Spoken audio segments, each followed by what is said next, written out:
Hi guys, we're going to discuss about the MATLAB application. Hi guys, I am here to explain about what is MATLAB, history of MATLAB, and features of MATLAB. And I am here to discuss about the MATLAB pricing and the advantages. MATLAB, or the software called Matrix Laboratory. MATLAB is a high-performance language for technical computing. MATLAB integrates computations, visualization, and programming in an easy-to-use environment, where problems and solutions are expressed in a familiar mathematical notation. History of MATLAB. Clive Barry Moller, or Clive Moller, is a mathematician and a computer programmer. In the mid to late 1970s, he invented MATLAB, a numerical computing package. He invented MATLAB because he wanted to give his student at the University of New Era easy access to this library without writing Fortran. Features of MATLAB. Number 1. High-level language. This is a high-level programming language with data structures. It controls flow statement, functions, output and input programming. Number 2. Interactive environment. It includes the abilities for handling the variables and importing and exporting data. Number 3. Mathematical functions library. Computing statistics, linear algebra, numerical integration, and solving regular differential equations. Number 4. Application Program Interface, or the API. Allows user to write and Fortran programs that directly interact with MATLAB. Number 5. Toolboxes.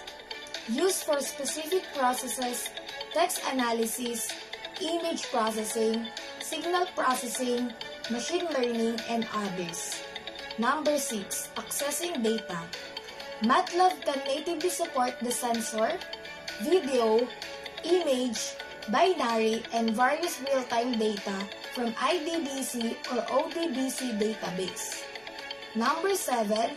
Data processing is a vast library of mathematical functions for linear algebra. Number 8. Text analysis offers algorithms for pre-processing, visualizing, analyzing, and modeling textual data. And lastly, the number 9. Multi-platform deployment. It allows the MATLAB to export machine learnings models anywhere, including the Java and the Microsoft.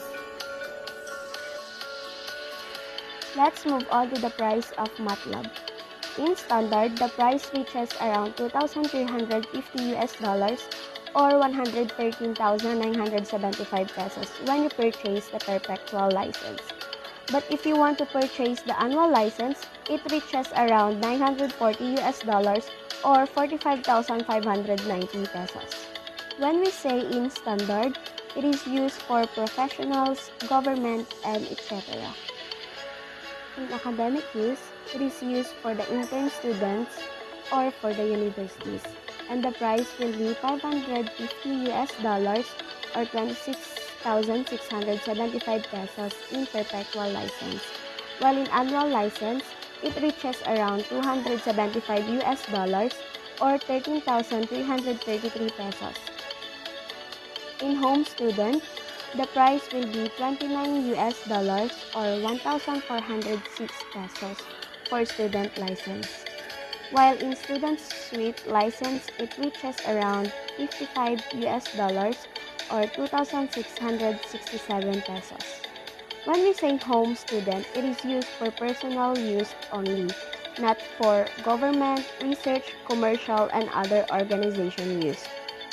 The student software can only use on student-owned computer because network installation is prohibited. Now let's talk about the difference between perpetual and annual license. Perpetual license, meaning that you don't need to renew in order to continue using the software up to the latest version that you purchase. On the other hand, the annual license, it allows you to use the licensed software for only 1 year.